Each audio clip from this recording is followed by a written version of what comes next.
Talk about fighting for eyeballs.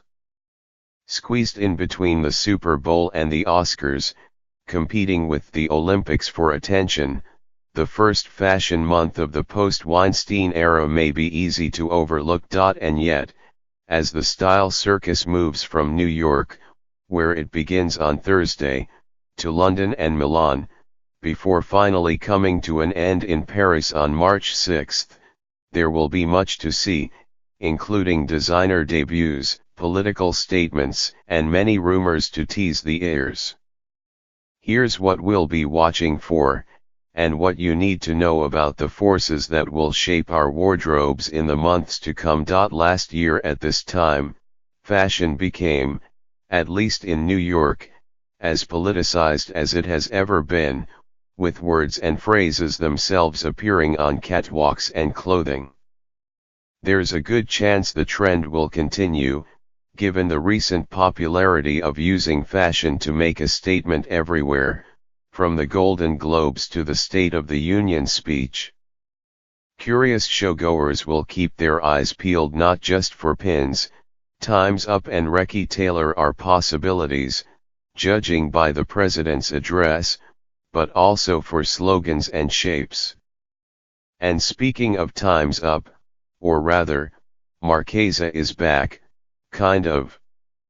Once a red carpet stalwart, thanks in part to Harvey Weinstein and his understanding of film fashion synergies and strong-arm tactics, the label has been conspicuously absent from the awards shows. But after going extremely quiet after the Weinstein exposés were published in the New York Times and the New Yorker, Marchesa, designed by Mr. Weinstein's estranged wife, Georgina Chapman, and Karen Craig, is back on the schedule. Originally the designers had considered the usual runway show, which sent the watching world into a lather, but in the end they opted to tiptoe back into the industry eye with one-on-one appointments for retailers, who have remained Marchesa friendly and insist that the label continues to sell. Discreet as it is, the Fashion Week appearance will be the first time Ms. Chapman and Ms. Craig have raised their heads above the professional parapet since the world changed. Will the clothes they make, once heavy on fantasy and fairy tale, have changed, too? It remains to be seen, but one change is certain, arguably the two biggest draws of NYFW, at least the buzziest, and the names that changed the tenor of the city, placing it at the forefront of fashiontainment, are off the schedule. Last week Kanye West, gazumping Fashion Week at its game, opted to replace his traditional show with direct-to-consumer Instagrams of his wife, Kim, in his collection and viral memes of famous Kim-alikes in the same clothes.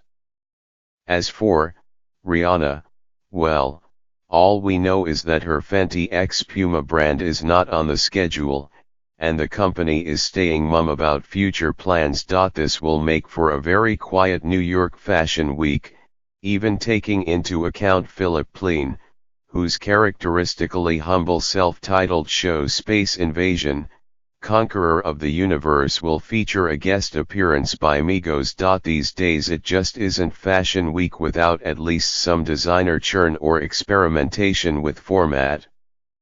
In New York, Victoria Beckham is eschewing a full show and scaling down in favor of intimate small group chats, the way she did when she was first starting out preparation, perhaps, for next season when she is leaving New York for London to celebrate her 10th anniversary.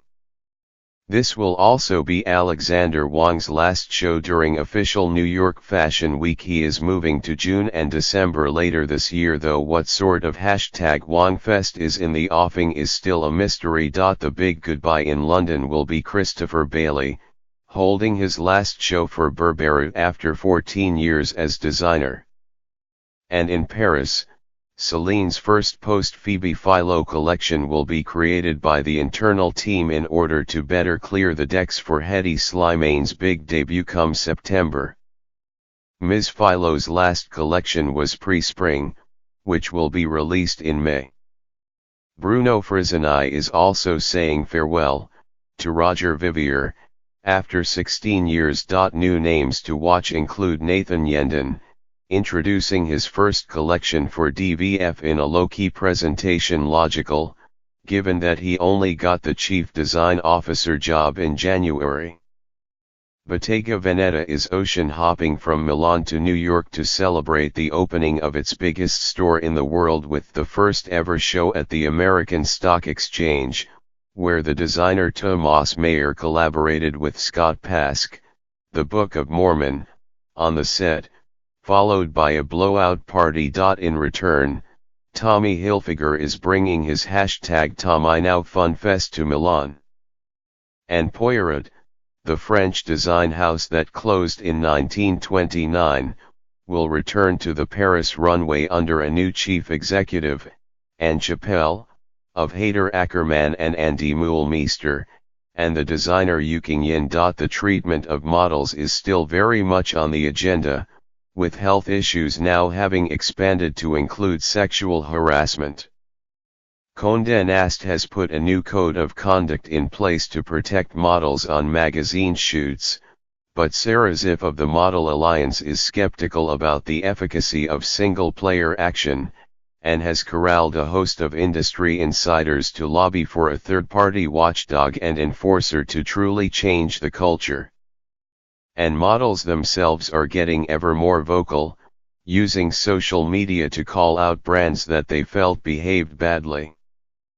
People will be watching. As they will Miroslava Duma, a front-row fixture and fashion tech proselytizer who was at the center of a social media uproar at the couture shows thanks to allegations of racism, homophobia, and transphobia. She was effectively cast out of the front row as her behavior spurred a discussion of fashion's history of willful blindness. Will she be back? Or will some long-awaited industry soul-searching actually occur? The next 4 weeks will tell.